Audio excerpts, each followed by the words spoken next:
Atelier d'analyse et de réflexion sur la participation des enfants au Mali dans l'espace civique. C'est une initiative de l'association Citoyenneté Elle. Elle s'inscrit dans le cadre de son projet de renforcement des organisations de la société civile pour les droits de l'enfant. Journée du patrimoine culturel, c'est à l'initiative du collectif des hommes de médias de Moribabougou et Gabakoro. Cette journée consacre l'importance du patrimoine dans nos actions quotidiennes à travers l'affirmation de l'identité culturelle. Jeudi 2 novembre 2023, mesdames et messieurs, bonsoir et bienvenue dans ce journal sur ORTM2. Atelier d'analyse et de réflexion sur la participation des enfants au Mali dans l'espace civique. La session se tient à l'initiative de l'association Citoyenneté Elle. Objectif, explorer de manière approfondie l'espace civique. L'activité s'inscrit dans le cadre du projet de renforcement des organisations de la société civile pour les droits de l'enfant. Anta Maïga. Dans le cadre de son projet visant à renforcer les organisations de la société civile pour garantir et promouvoir les droits des enfants, l'association Citoyenneté Elle vient d'initier un atelier révélateur et enrichissant. L'objectif principal de cet événement était d'explorer de manière approfondie l'espace civique tout en mettant un fort accent sur l'inclusion des voix juvéniles dans ce domaine souvent réservé aux adultes. Vous savez tous qu'on est dans un contexte particulier. L'espace civique est régi par des textes. Et il faudrait que cet espace-là soit sécurisant pour les enfants. Donc nous avons voulu réunir un certain nombre d'acteurs, à savoir le gouvernorat, les mairies, les comités de veille que nous avons mis en place, les enfants, le Parlement des enfants, pour qu'ensemble nous puissions mener cette réflexion et avoir des solutions. Comment est-ce que les enfants peuvent participer dans l'espace civique avec la plus grande sécurité. Cet atelier de formation imprégné d'une approche novatrice et participative a offert une plateforme stimulante où les enfants accompagnés de divers acteurs de la société civile ont partagé leurs connaissances, expériences et perspectives. C'est vraiment une activité qui est capitale et qui colle bien avec la vision de notre politique nationale de la promotion et de la protection de l'enfant. Et ça colle aussi avec les principes directeurs de la CDE, en dehors de la non-discrimination, en dehors de la vie et de la survie et en dehors aussi de l'intérêt supérieur des enfants. Je m'attends à ce que la participation soit outillée et ait les méthodes nécessaires au suivi et à l'élaboration d'un plan de suivi et de plaidoyer de la participation de l'enfant dans l'espace civique. Je m'attends aussi à ce qu'un état de lieu soit fait sur l'état de l'espace civique au Mali, au niveau national ainsi qu'au niveau international. Cette initiative résonne comme une pierre angulaire pour l'autonomisation des plus jeunes et la transformation des espaces civiques en environnement plus inclusif et progressiste. Promotion de l'excellence en milieu scolaire, c'est à travers une journée de communication sur les défis éducatifs auxquels la jeunesse malienne fait face. Une journée axée notamment sur la sensibilisation des jeunes sur l'importance de l'excellence en milieu scolaire. C'était à travers des panels sur divers thèmes. Hawa Kamara. Porte ouverte sur les défis éducatifs à relever par la jeunesse malienne. Tout au long d'une journée, les étudiants ont été invités à l'assiduité et à la discipline dans les études à travers la présentation de plusieurs panels sur divers thèmes. Cette journée vise à booster les jeunes vers l'excellence afin d'assurer la relève au Mali. Notre objectif aujourd'hui, c'est de pouvoir former les jeunes qui, dans l'avenir, après cette formation, soient autonomes. Il ne faudrait pas que ces jeunes-là soient liés encore à un problème, confrontés à un problème d'emploi. Une journée qui va donner ces explications aux enfants.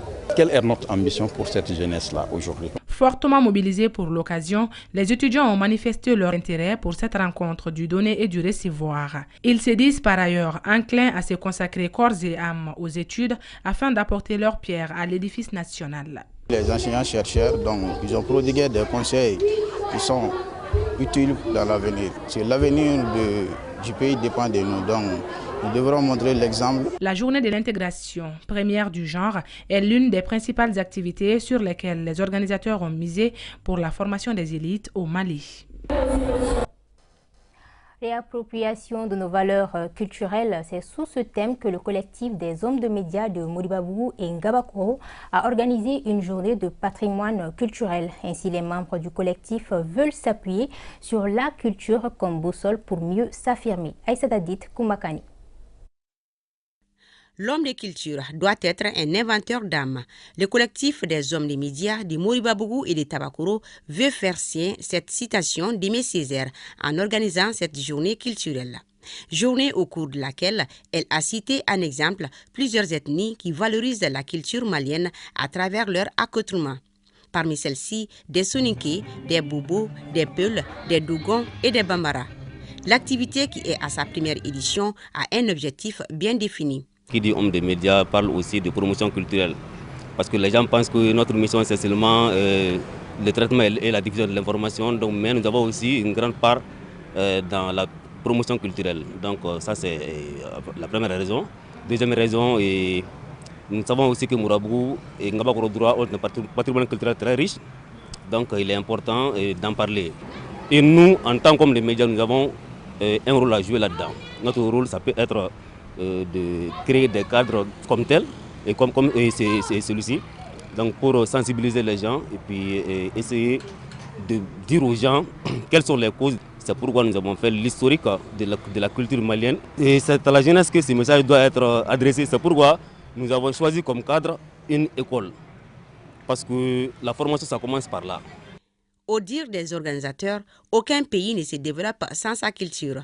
Et le parrain de l'événement culturel ne dit pas le contraire. C'est un message que tout le monde doit participer. Et puis c'est très important. Parce que sans la culture, on ne peut pas devenir quelque chose. Il faut que valoriser notre culture. Comme ça, les gens peuvent nous valoriser. Pour moi, la culture, c'est la base de tout. L'historique de la culture malienne et un sketch de sensibilisation sur l'éducation ont mis fin à cette activité qui a regroupé une panoplie d'hommes de culture. Le mouvement de soutien aux forces armées maliennes au secours des enfants des militaires, c'est à travers une session de formation en informatique. Au total, 30 enfants de militaires y ont pris part. La cérémonie de remise des attestations s'est déroulée à la direction du service social des armées. Bakari Kaba Diakité. Aucun effort n'est de trop pour soutenir son armée. Le mouvement de soutien aux forces armées maliennes, MS-FAMA, s'inscrit dans cette dynamique depuis un certain temps. Ce qui a d'ailleurs permis de former en informatique 30 enfants de militaires. Occasion pour le mouvement de soutien aux forces armées maliennes, MS-FAMA, de venir en aide à l'armée. Nous n'avons pas d'autre objectif ou d'autre mission que de soutenir nos militaires qui sont aujourd'hui une fierté au Mali, sinon dans le monde. Donc c'est dans ce cadre-là que nous avons jugé nécessaire de prendre 30 personnes, des enfants de nos militaires, pour les initier en informatique, sachant bien aussi que l'informatique aujourd'hui c'est la clé du monde. La formation des récipiendaires en informatique contribue à coup sûr au développement de la culture intellectuelle. Je suis très heureux et comblé cet après-midi à travers l'obtention des certificats de ces enfants. Et vous savez tous, l'informatique est l'outil essentiel aujourd'hui pour être dans le monde des intellectuels. Donc si ces enfants, nos enfants, les enfants des militaires bénéficient de cet outil-là, ça leur permet d'être dans le monde des intellectuels. Et c'est un cursus, un parchemin nécessaire pour la continuation de leur carrière intellectuelle. Je suis très heureuse parmi les personnes qui ont reçu le diplôme en informatique.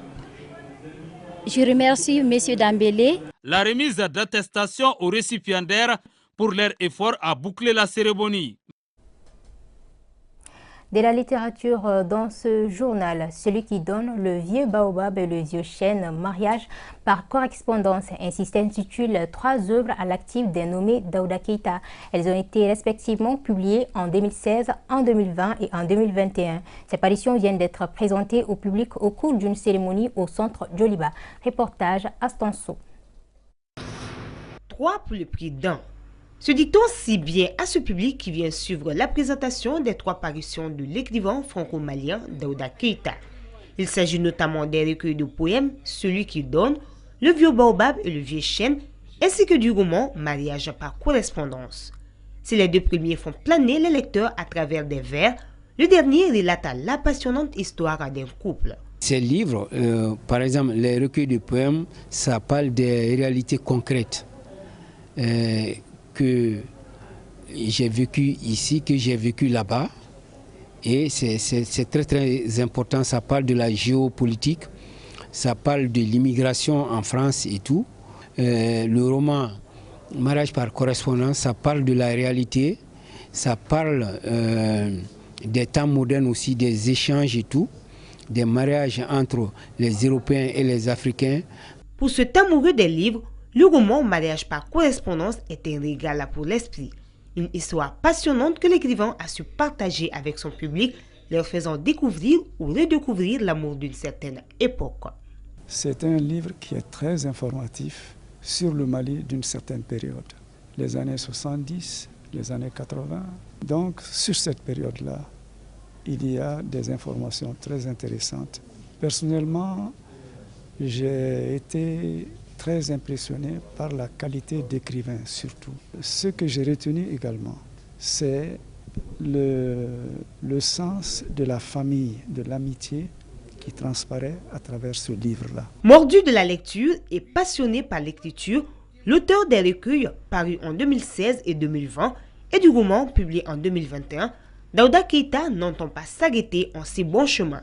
Il ambitionne très prochainement de partager d'autres publications.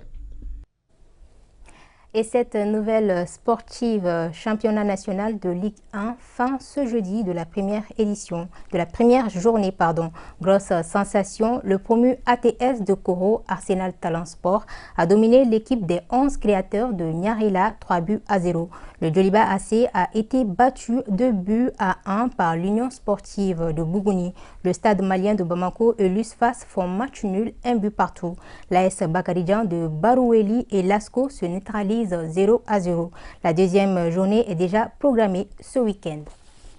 Parlons culture à présent. Lancement ce matin de la 4e édition des journées textiles du Mali, Mali Finiou. Ces journées qui se tiennent du 2 au 5 novembre au Palais de la Culture Amadou Hampâté-Bâ sont organisées par l'Alliance des journalistes pour le développement de la culture en collaboration avec le collectif des animateurs et éducateurs du Mali. Elles se veulent un cadre d'échange, de découverte d'artisans et de créateurs maliens de mode. Ces journées visent également à lancer un vaste mouvement de valorisation et de promotion des produits textiles locaux pour que le consommé local prenne véritablement son envol. Cette année, le thème choisi est le Bogolan, une histoire, une identité culturelle.